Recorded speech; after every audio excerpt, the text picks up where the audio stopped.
Nothing in the fight for gender equality happens by itself. It always happens because women pushed for it. Þær sungu, þær hrópuðu, þær voru með borða. Ég hef aldrei séð neitt þessu líkt. Þetta var einstakt. I grew up knowing that I should be able to do anything.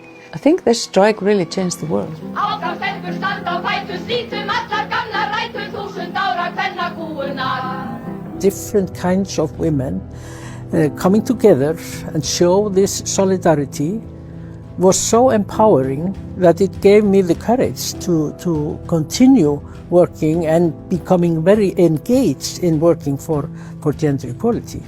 We have to realize that this is not a project that ends.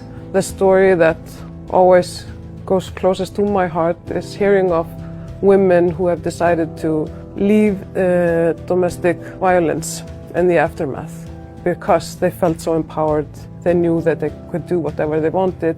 Our biggest challenge, I think, is fight against gender-based violence. If we don't include every woman, all of us are going to lose. If we want to truly be brave in Iceland, we'll stand together for gender equality across the genders, across generations. Það var ekki að kjósa mig af því ég er kona. Það var að kjósa mig af því að ég er maður. We're also the first nation to elect women as a president in the Western world, in the whole world.